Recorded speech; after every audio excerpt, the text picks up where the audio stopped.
नमस्कार दर्शकों, मैं गरिमा चित्रांशी स्वास्थ्यम जयते में आप सभी का स्वागत करती हूँ। हम हर बार एक नए विषय पर चर्चा करते हैं और आज का हमारा विषय है ड्राई आई सिंड्रोम। इस चर्चा के लिए आज हमारे एक्सपर्ट हैं doctor Arun Sharma ji, department of ophthalmology, King George medical university. Sir, सबसे पहले तो मैं आपका बहुत बहुत स्वागत करती हूँ हमारे चैनल में। Thank you. सर, जैसा कि आजकल हम देख रहे हैं ड्राई आई सिंड्रोम, तो सबसे पहले मैं ये जानना चाहूँगी कि ड्राई आई सिंड्रोम क्या है? जी मैम, ये एक्चुअली बेसिकली इसको हम लोग CVS कंप्यूटर विजन सिंड्रोम, तो ये बेसिकली कोरोना के बाद ये ज़्यादा फ्लेयर अप हो गया है, क्योंकि पिछले 2 साल से बच्चे भी स्कूल बंद हैं, वो लोग मतलब लैपटॉप पे और कंप्यूटर पे पढ़ाई कर रहे हैं, प्लस जितने ऑफिस हैं वो लोग सब लोग वर्क फ्रॉम होम चल रहा है, सब लोग कंप्यूटर पे काम कर रहे हैं।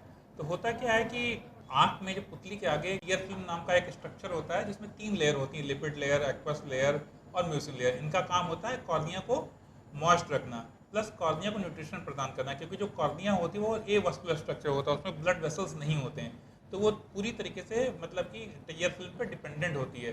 तो प्रोलॉन्ग यूज़ होने की वजह से इसमें कमी आ रही है, लोगों की टीयर फिल्म बनने में या उसका प्रॉपर लुब्रिकेशन नहीं हो पा रहा है। तो इसी से रिलेटेड जितनी भी प्रॉब्लम्स आती हैं उसको हम लोग tear vision dry eye syndrome कह सकते हैं। ओके, तो सर, जब इलेक्ट्रॉनिक गैजेट्स की बात हो रही है तो अब इसका यूज़ ना करें ये तो हमारे लिए संभव नहीं है, पर जो इसके वजह से हमारी आँखों में जो भी हानिकारक प्रभाव पड़ रहा है, तो उसके लिए कोई उपाय है जिसकी वजह से हम उसे थोड़ा कम कर सकें?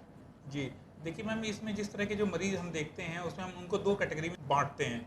तो पहला कैटेगरी तो वो है जो ऐसे इंसान जिनकी आँखें वीक हैं, मतलब वो चश्मा पहन रहे हैं, जी। तो उसमें वो लोग भी आ जाएँगे जिन्होंने कभी आई टेस्ट नहीं करवाया है। हाँ। तो पहला कैटेगरी हो गया कि जो जो लोग ग्लासेस पहन रहे हैं, प्लस जिन्होंने कभी अपना आई टेस्ट नहीं करवाया है, पहली कैटेगरी। दूसरी कैटेगरी वो है जो नॉर्मल है, जिन्होंने अपना आई टेस्ट करवा रखा है, उनकी आँखें नॉर्मल हैं। तो 2 कैटेगरी हो गई। तो हमको ये समझना पड़ेगा मैम कि जो जो पहली कैटेगरी है, जिसको चश्मा वीक है, जिन्होंने अभी तक आई टेस्ट नहीं करवाया, उनका न्यूट्रिशनल हैबिट्स कैसे हैं, वो किस तरीके से पढ़ते हैं, मतलब मेज कुर्सी पे बैठ के पढ़ते हैं कि कंप्यूटर को कितनी देर यूज़ करते हैं, उनके खाने पान का क्या हिसाब किताब है। और दूसरा क्या कहते हैं, जो लोग नॉर्मल हैं उनके लिए उनमें भी क्या कहते हैं, प्रोलॉन्ग यूज़ की वजह से ड्राई आई की समस्या आती है। तो अब जो जो पहली कैटेगरी हो गई जिसमें जिनकी आइज़ वीक हैं प्लस उनके न्यूट्रिशनल में कुछ प्रॉब्लम है, तो उनको पहले तो हरी सब्जियाँ और लाल चीज़ें, ये सब चीज़ें ज़्यादा होनी चाहिए। और जो दूसरे लोग हैं उनको भी, और प्लस क्या पहले वाली कैटेगरी को भी, इन दोनों को अपनी पोजीशन को चेंज करना पड़ेगा। पोजीशन को चेंज ये करना पड़ेगा, जैसे हम लोग ये बोलते हैं कभी भी कोई आदमी आधे घंटे से ज़्यादा अगर कंप्यूटर पर काम करता है तो उसको 2-3 हिदायतें हम लोग देते हैं। पहली हिदायत हम लोग ये देते हैं कि वो जब कंप्यूटर पे लैपटॉप पे काम करे तो मेज कुर्सी पे बैठ के पढ़े, और प्लस उसके कंप्यूटर की स्क्रीन उसकी चेस्ट से मैच करते हुए लेवल पे हो, उसकी आंखों के मतलब हेड के लेवल पे उसका कंप्यूटर का स्क्रीन नहीं हो। और दूसरी बात ये भी हम लोग कहते हैं, जब भी वो काम करे, जब भी हम लोग कंप्यूटर पे काम करते हैं, तो चूंकि काम होता है इंपॉर्टेंट हो, इसलिए हम लोग कर रहे होते हैं, तो जब हम देखते हैं मतलब उस कंप्यूटर पर काम कर रहे होते हैं तो हमारी आंखें एकदम खुली रहती हैं, ब्लिंक नहीं करती हैं। तो हम उनसे ये कहते हैं हर 20 मिनट के बाद, जब भी कंप्यूटर यूज़ करें, हर 20 मिनट के बाद 20 से 25 सेकंड के लिए पीछे होकर के आंख बंद करके थोड़ी देर के लिए बैठ जाएं। प्लस अपनी आदतों को पूरा देख लें कि आप हरी सब्जियां खाते हैं कि नहीं, जैसे हरी मतलब पालक हो गया, मेथी, चौराई, बतो, ये सब खाते हैं कि नहीं खाते हैं, रेड चीज़ें, अनार, गाजर, पपीता, ये सब चीज़ें खाते हैं कि नहीं खाते हैं। और प्लस यदि इन लोगों की, जो लोग हैं जो हमारी बातें सुनने, अगर उनकी उम्र 18 से कम है, तो इन लोग के लिए नियम बहुत ही सख्त हो जाते हैं, क्योंकि उनको ज़रूर ये मतलब चीज़ें, मतलब खान पान की चीज़ें ध्यान रखनी चाहिए। सर, तो जैसा कि हमने बात करी, तो क्या ये हमारे देखने की क्षमता को भी प्रभावित करती है?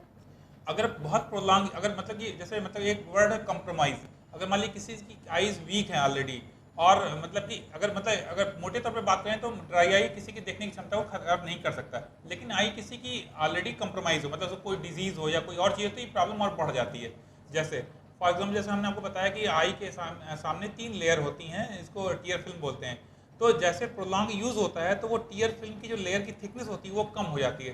तो जब कम हो जाती है तो जो कॉर्निया होती है, जो अपना न्यूट्रिशन क्या कहते हैं कि टीयर फिल्म से लेता है, वो नहीं ले पाता है, जिसकी वजह से कॉर्निया में हाइपोक्सिक स्पॉट, मतलब कि वहाँ पे कम ऑक्सीजन को कम मिल पाता है, जिसकी वजह से वहाँ पे नेक्रोसिस हो जाती है।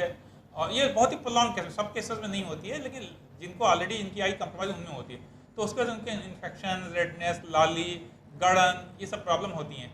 यदि इसको समय रहते अगर नहीं दिया गया तो प्रॉब्लम और बढ़ सकती है। सर, अगर हम उन मरीजों की बात करें जिनमें ड्राई आई सिंड्रोम ऑलरेडी हो चुका है, उससे उबरने का उपाय क्या होगा? जी, उसमें देखिए मतलब ये मतलब कुछ डिजीजेज ऐसी होती हैं जैसे जोगरन सिंड्रोम है, और कई सारी डिजीज़ ऐसी होती है जिसमें मतलब कि बाय डिफ़ॉल्ट क्या कहते हैं कि ड्राई आई होता है, तो उसमें हम लोग कंजक्टिवल बायोप्सी करते हैं, उसमें देखते हैं किस तरह की बीमारी है या किस तरह की चीज़ें हैं। और भी कई सारे टेस्ट हम लोग उसमें करते हैं, सरमा टेस्ट करते हैं, टीयर फिल्म ब्रेकअप टाइम करते हैं, और फिर उसके सीवियरिटी के हिसाब से कुछ लुब्रिकेटिंग आई ड्रॉप भी चलाते हैं। और कुछ जिनमें सीवियर ड्राई आई हो तो उसमें हमने इम्यूनो मॉड्यूलेटिंग ड्रग भी चलाते हैं, जो कि डिजीज़ के प्रोसेस को रिवर्स भी कर देते हैं। लेकिन ये माइल्ड से मॉडरेट, जैसे ड्राई आई को बेसिकली हम 3 तरीके से बांटते हैं, मतलब mild dry eye, moderate dry eye and severe dry eye. तो mild and moderate dry eye तो है ये इम्यूनो मॉड्यूलेटर जो साइक्लोस्पोरिन आई ड्रॉप होती है, उससे ये ड्राई आई ठीक हो जाती है कई बार।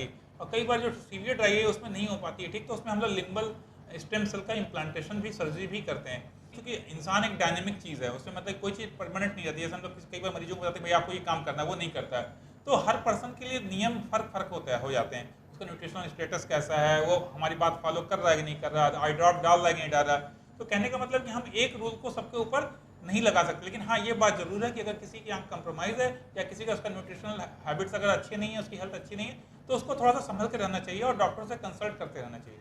सर, अब हम अपनी चर्चा को यहीं विराम देते हैं और हमारी चर्चा में हमारे साथ जुड़ने के लिए आपका बहुत बहुत धन्यवाद। Thank you.